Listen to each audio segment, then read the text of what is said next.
How the heck are you, everybody? I am Fastidious. Welcome to my channel and welcome to a guide on the brand new epic Piercer Lord, Eliza, who is coming to the game.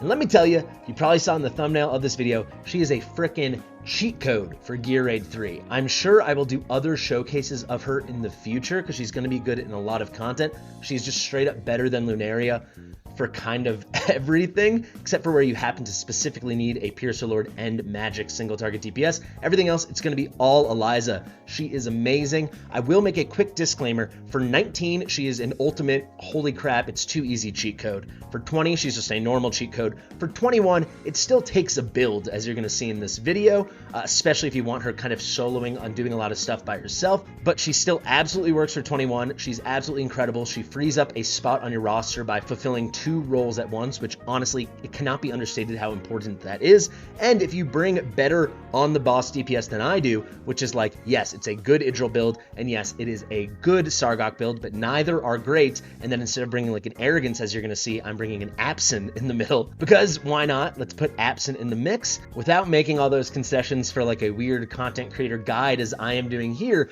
You can get away with a far worse build on Eliza. So let's head in right now and let's talk about the character. So let's head in now and let's talk about this new beautiful lizard-esque epic Piercer Lord character, Eliza. Fastidious. Fastidious. Alrighty, folks, let's take you through the kit, the stats, the build, the artifacts, what I'm doing with her to make her sing in Gear Raid 321. Such an incredible new epic in the game. And just so you know, at the beginning of August 6th, I believe, she is coming as a 100% free-to-play epic summoning shard fusion. Everyone will be able to get her. Everyone. And that right off the bat makes her thrilling because some people don't get lucky enough to summon Luneria, or certainly if you missed the Luneria fusion, which was way back in like September, October 2023, you might still need a Piercer Lord, especially the newer players, right? A lot of people, yours truly included, have never summoned a legendary Piercer Lord like Araka or Rachacha or Yovar, right? So if you don't have Luneria, here you go. She's your Piercer Lord. That's an amazing role she fills, but also she's got a ton of invisibility and good single target damage. She does piercing damage, so she works very, very well for Gear Raid 3, where all your enemies have light armor and kind of require piercing damage, especially at 321, to actually have damage be dealt. That right out and out makes her way better than Luneria, because Luneria deals magic damage, and as you'll see in just 1 second, Eliza here deals piercing damage, very strong, 20% increased damage against light armor, and it deals with defense, whereas magic damage deals with magic resistance. So it's an entirely different thing. Let's go to the kit now. The skills, identical, the Lord skill to Luneria. Piercing Vision number 2, this is her Lord skill, increases faction team members' basic attributes by 10%. That is standard for all epic lords in this game. And faction team members' attack ranges are also increased. This is the key thing. This is, can you beat 321 without a Piercer Lord? Yes, you can. I've done it many times. Is it easy? No. Is it a million times easier with a Piercer Lord? Yes. So all you guys who feel stuck because you don't have Luneria or one of the legendaries, now Eliza will come in and fill that role, extend those ranges, fill out those ranges, and make the thing a lot smoother. If we go to her talent, redeployment time minus 20 seconds. So if I go to the stats right now, we might as well start there very, very quickly. They like kind of changed everything. Where the heck are the stats? Is it this question? Okay, it's this magnifying glass, as you can see. If we go over here, you can see 322, 28 base attack. It's not good, but for an epic marksman, single target marksman, it's certainly not bad at all. You can see I put a ton of attack on her. We'll go through the build later. Key thing though, if we go to the redeployment time, you can see from that talent, it's only 40 seconds. So you can cycle her very quickly, and that plays into her kit very well. It synergizes very well. If you want to bring a Volca, as you're going to see, we will do that. It's all the way down to 30 seconds. Really, really cool stuff. So let's go back now. Let's talk about her ultimate, which is very unique because it's kind of someone like Daemon or Aatrox, where it is an on-deployment ultimate. What does that mean? It happens passively. You don't have to do it as an auto over time. You don't have to click it manually. It's on deployment passively. This kicks in. And what is it? It's called Moon's Shadow. When deployed, it gains invisibility, so she cannot be targeted. It's going to last 40 seconds with skill ups, increases damage by 100%, so 2x on her damage, and it can only be triggered one time per deployment. So you can see with the lower redeployment time and the way it kind of works with the right side of the map in Gear Raid 3, That's the main thing she's going to shine in right now. They kind of want you cycling her in and out. It also plays really well into her A3, her awakenings. I did build her up to A3. We'll go over that in a moment. Her basic attack is very, very simple. With skill ups, 110% damage to one enemy, very typical for an epic, and she prioritizes airborne units because, of course, she is a piercing damage marksman. That also is fairly typical. If we go to her second passive here, if we're counting her ultimate as a passive, killing enemies turns basic attacks into 2 consecutive strikes. This will last for a full 15 seconds. You're going to want to get skill ups on this because the base is only 7 seconds. She's pretty easy to skill up, actually, if you count, guys. It's only 10 skill ups total. It's pretty nice stuff. She just has the 1 passive, and then already, what a beautiful transition. We can go from this Relentless Strikes passive into her awakenings, because that leads into her Awaken 1.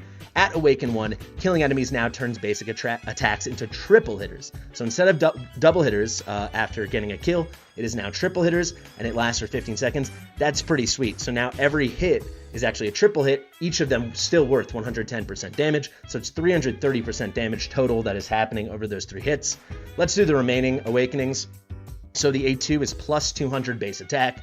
We love that. That's good. That's what kind of took her up to that 3200 level. You don't need it, but for 321, it will be nice. She's a great Soulstone candidate. As you're going to see, these awakenings are all very good.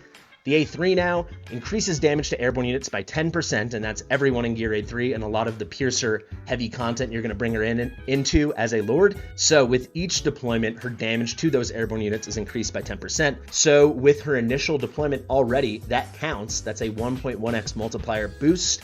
Very strong 10% increase in the damage. On her first redeployment, now it's a 1.2x, a 20% total thing. And then on her third redeployment, and the way we're going to do it, it will only be 3 redeployments. You reach max stacks. It's now a 30% damage boost, so a 1.3x multiplier on her damage. I found this, for the kind of build we're going with this team comp, you're going to see that she's leading as a Piercer Lord. I found we kind of needed this. We needed her in pretty good gear, pretty darn solid gear, and we needed her with these 3 awakenings. It kind of took her to the next level. If you want her even better, though, the A4, really good, plus 25 base attack speed, just makes it easier to build the attack speed on her and get her going. Similar A4 to like Idril and Vargas. I know both those heroes have that as well. Luneria also has this at A4. And then A5, killing an enemy. So now she's got a little bit of Idril in her kit, right? Idril has a similar thing with her A5. When she gets a kill, she extends her ultimate. Cool thing with Eliza. So this makes her not really relevant for Gear Aid 3, but for other content, you're probably going to want her A5 because this takes her to the next level, especially if you don't want to cycle her so aggressively.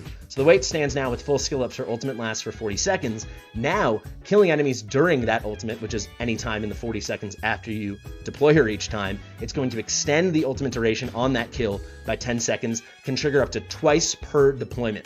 So you can get it up to a full minute. So you can keep her out as long as she picks off 2 kills during the ultimate, during her deployment, instead of being a 40-second duration at max skill ups. It goes up to a full minute. That is significant. We don't need that for Gear Aid 3. I stopped at the A3 because the triple hitters from the A1 and then the increased damage on redeployments, that's kind of all we needed.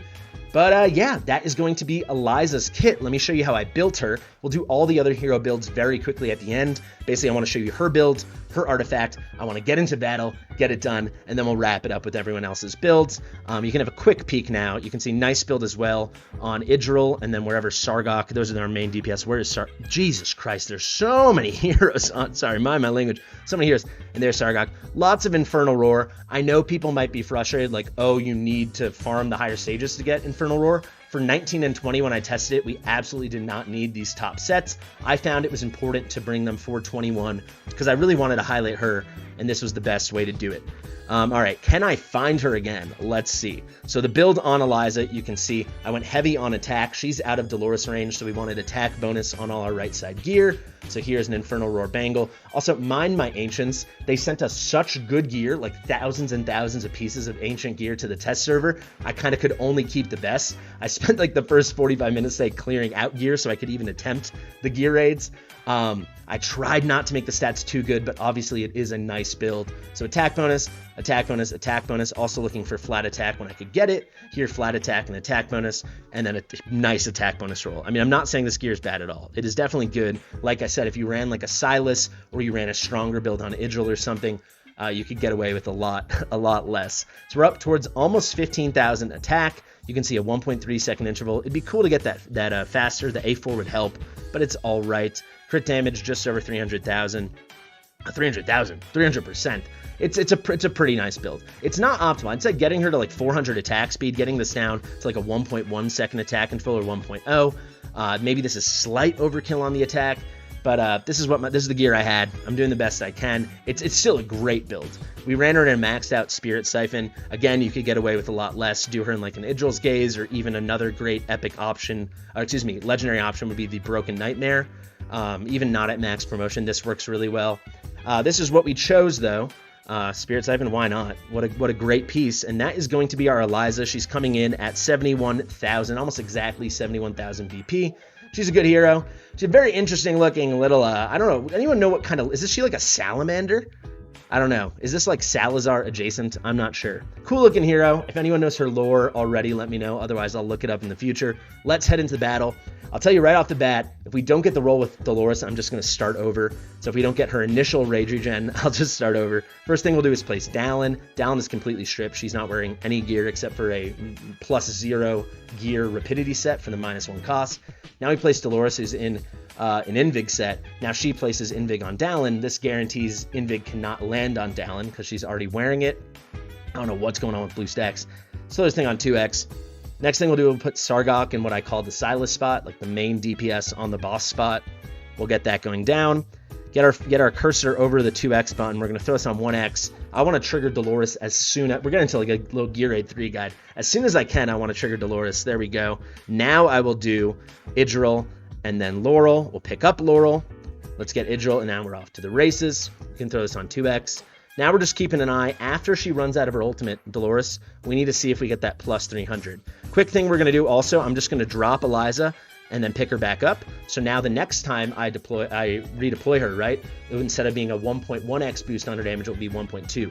No reason not to do that. A cool thing Eliza does is she's fulfilling 2 roles. So where normally you might have to bring like Luneria and Delora, or Luneria and Hotsit, because you need, if you want to do that kind of strategy where you have a right side hero, because you want like an invisibility DPS for the right, and you want a Lord, she's both of those things, right? Because of that, we free up a spot, and we can bring Volca. A lot of times I don't bring Volca because she's not like needed, even though she helps. But because we have an extra spot, you can always bring her now with Eliza. It makes cycling Eliza absolutely rapid, and also makes it a lot easier to cycle your Laurel, all the way down from 60 seconds all the way down to 45 seconds. We really like that. So we do a quick deployment of Eliza there. We pick her up. So you can see there's already only 28 seconds remaining. So she'll be ready for when we actually need her. This guarantees her the 1.2x multiplier, the 20% damage boost from her A3. And on the most important third and final deployment, she'll have the 1.3x multiplier, the max sacks 30% damage increase. Back to our battle. Let's see, Dolores, are you going to get the roll? See, Idril's doing a good job. It's all up to Dolores now. Are you going to get the roll? No, she is not. Let's restart that. Jesus, of course. Of course. I'll speed up the video a bit here.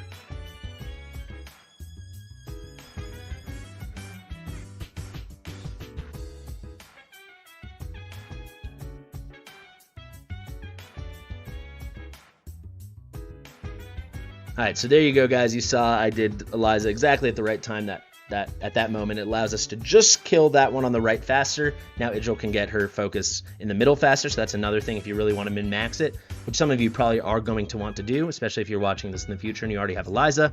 Let's see if Dolores actually gets the roll. It is a 1 in 25 chance that we miss it twice, so hopefully we don't miss it twice. We're going to place Apps in here. His job is mostly to tank. Come on, Dolores. Wow!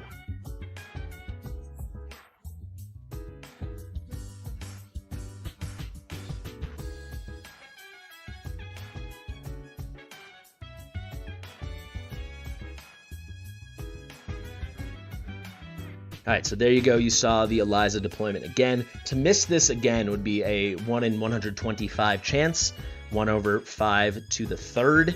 Be very disappointing. Why am I so concerned about this? I want to get boss damage out as swiftly and acutely as possible. That means I want to line up the Sargak ult while the Idril ult is still going, and with the Dolores ult, so we get our maximum boost from our main DPS. So let's see, is she really going to miss it again? Let's get Absent down. His main job is to tank, but he'll do a little DPS. Please, +300.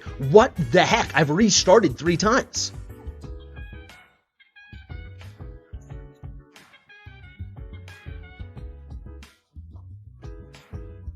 The other thing is we want to trigger Dolores as soon as possible, because that means she comes back around as soon as possible, assuming we get the roll. If we miss it again here, I believe, yes, it would be a 1 in 625 chance. I mean, that is astronomical, so we better not miss that. I fully exited the instance. I mean, I was never restarting, but I fully exited the whole menu. Let's place Eliza. So this is exactly how you do it. As soon as you see it, get Eliza, and then as soon as this guy dies, we can pick up Eliza. Totally invisible. All right, Dolores, I swear to frickin' gosh. Oh my god, Dolores. This better say plus 300 in yellow text right about now. It better. You see that? Thank goodness gracious. So we wait till Dolores is at about 90 something, and 94 is good. Now we'll trigger Sargok. We wait for Absin to get hit and take a little aggro. Absin's wearing a Lunacy visor, so he'll keep healing himself. Once he's hit, now we can place Maul. We could do it the other way without it. No reason not to be better safe than sorry. And you can see Eliza's already about to be ready. 1.8 seconds remaining. It's that easy with her because she has the 40-second base redeployment because of her minus 20-second talent.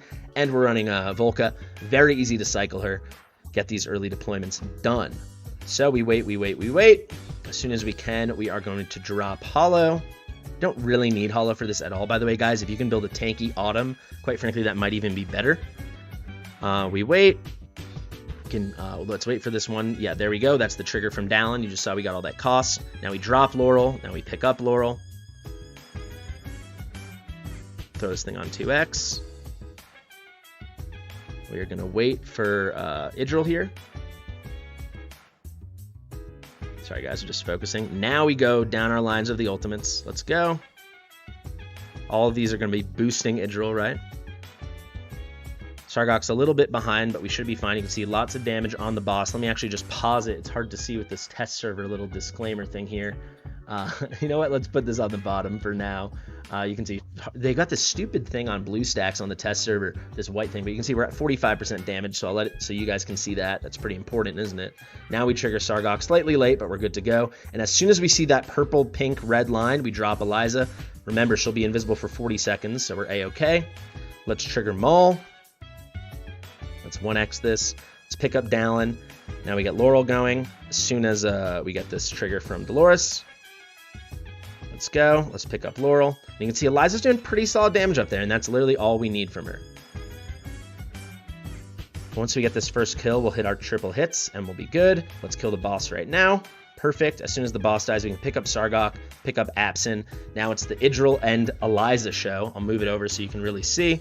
Really good stuff. You can see Eliza would benefit from a bit more attack speed, and unfortunately Idril's stealing these kills right now. That didn't happen before, so you're not getting to see the triple hitters, but we still get the kill very easily. Very nice stuff, and she really she gives you that extra oomph, that extra push. She can full solo it on 19 and 20. 21, if we went really all out with the gear, we could get it going. I would probably suggest a well-timed Soulbound Arcana set, slightly less attack and definitely more attack speed, and then you can line it up, especially, and what I would, that's the first time that didn't happen, unfortunately, but what you can do is if you can hold off on the Idril until Eliza gets that first kill, then you start triggering the triple hitters, so hopefully you get to see that next time, because it is a 15-second window with that A1. Well, the duration's steady with the full skill ups, but with the A1, instead of double hitters, you get a 15-second window of triple hitters, and that's when the damage is pretty ridiculous, and also where Eliza can really shine in other content. Like, theoretically, you can use her over here. It's clunky, but it works, certainly on the earlier stages, and then also for something like Furious Torrent. That is a really important thing, where Eliza is just straight up going to be out and out better than Luneria. So let's wait now. We can sit on this. We're waiting for Laurel to come. There's Laurel. Trigger Dolores. Pick up Laurel. Let's go with Maul. Looking good. We can get Absin down facing this way. Before doing Hollow, we'll do Idril. Now we get a boost from Hollow. Great. Now, as soon as you see this thing, we can place Eliza. That 40 seconds is plenty of time. Hopefully, we get to see Eliza pick off a kill of her own this time.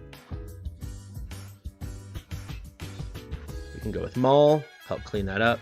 Nope, Idril stole another kill. Will Eliza get this kill? Come on, I want you guys to see the effect. So hopefully Eliza gets this kill. Yep, come on, Eliza. Yeah, so now everything Eliza does is a triple hitter, and it is a ton of damage. Look, 300k per hit. Very, very, very significant. Very helpful. We can get Sargok down just as a contingency plan. Let's go now with Dolores, and Eliza did it all by herself. You see how strong that is with the 1.3x multiplier from the A3, the A1's turning those into triple hitters. Now you actually got to see her. Thank God you guys got to see her pick off a kill. It is significant, man. She is really, really good. Now it's just cleanup duty. Nothing matters too much. We're just waiting for Idril. This will be easy peasy. Trigger Idril. Let's get a boost from Sargok for the next kill, and then we'll be good to go. So there you have it, guys. That is 321 with Eliza. I can put myself back down in the corner now. I didn't want to be in the way of all the quick ult buttons. But Eliza really is, for 19, she makes it so mindlessly, stupidly easy. She's like at least as good, if not better, than Laura. I would say better because she gets the kills so quickly. And then not even taking into consideration that she is a Piercer Lord and fulfilling that entirely separate needed role for many accounts. For 20, we did it with like a wisdom set. She worked perfectly fine. It was very easy. For 21, clearly it takes a bit of finesse, but she still dominates it, and she really opens up the whole thing. I think she's going to be a brilliant character. I think everyone should be really, really, really excited about her. I know I am. Like, I mean, like for me, as someone who's going to do takeovers, it's going to be like, oh, you have Eliza? Okay, GG. That's amazing. She really is that good. Gear Aid 3 cheat code. I think she's gonna be, even for my account, she's gonna be super helpful in Furious Torrent. I think she'll be great in Void Rift, and she'll help with a lot of stuff. She really will. She's an exciting hero, out and out in almost every piece of content, just an upgrade over Luneria. The one case maybe, if you don't have a Hex and you need magic damage for the Piercer faction trials, those guys with the heavy armor where you need magic damage, you might need Luneria. That's basically it. It really is. She's gonna be a very fun, very good hero. Let's go really quickly now. Absent, you can see no premium gear, broken set, pretty simple stuff. If we go now with Idril, we saw that before. Nothing too crazy here. We do have the Infernal Roar, but 11.2. Flat 300% crit damage exactly. She's in a maxed out Idril's Gaze. Maul is right here. Full broken set again. Non-premium gear. Just going for getting close to crit capped. We actually made it. Not too much crit damage. Just wanted some attack and a lot of attack speed. So you can see very healthy attack speed. Brings him down to a 1.8 second interval with 499 attack speed, only 246.5 crit damage. Another way this could be even easier is bring a Nyx, bring a Razak, put better gear on your left side hero. It will help a lot. The only remaining one is Sargok. I know you're seeing the Infernal Roar, but I was trying not to pick too crazy of gear, and you can see that the crit damage is really high, but only 9.8k attack. It's hard with my test server gear, a ton of crit damage, but happily would have given up some of that for the attack. It's a pretty good build. For the artifacts, we went for the maxed out Spirit Siphon. Anybody else we miss on this top row? No. Laurel, gear doesn't matter. This is just random gear on her. Invig set helps, and she's just there to be picked up to use her talent. You can also take advantage of this passive Symbiotic Power whenever possible. For this run, we didn't really do that. Don't need too good of healing over here. This is just a random guild boss build for some other content I was doing. Just make sure she has like at least 9k attack, and then get her as fast as possible with Rage Regen. This build is absolutely overkill. We ran her in a Euphoric Orb. Dallin is in nothing except for a base level Rapidity set just to bring her costs down. Just make sure this passive is skilled up at least to level 3. Level 5 is better. Classic Dolores build. Nothing too crazy here. You can see we're at 12.8. I believe she's in a Keen Wisdom. Yes, she is. So a free epic artifact. And finally, Volca. I don't think she's wearing anything. She doesn't need anything. She never hit the floor. She is there specifically just for her A1 for the redeployment time. There you go, guys. That's going to be Eliza. She's going to be a lot of fun. I hope you guys are excited. Let's find the girl. Let's end with a picture of her. This looks like this video will turn out to be a little over 20 minutes. I was hoping to get it under 20 minutes. I hope you guys still appreciate it. If you do, let me know in the comments. Make sure to hit the notification bell. That is the best way you can help me. Seriously, share the link, click that copy link button, subscribe. We're getting towards 17,000 subscribers, which is so fun. Share with your mother. I'm going to head live right now for a marathon stream here on YouTube Live. I hope to see you there. Let me know if you watched this video first and then came to the stream and you made it to the end. Let me know in the comments and let me know in the chat. I've been Fastidious, and I'll see you real soon. Bye.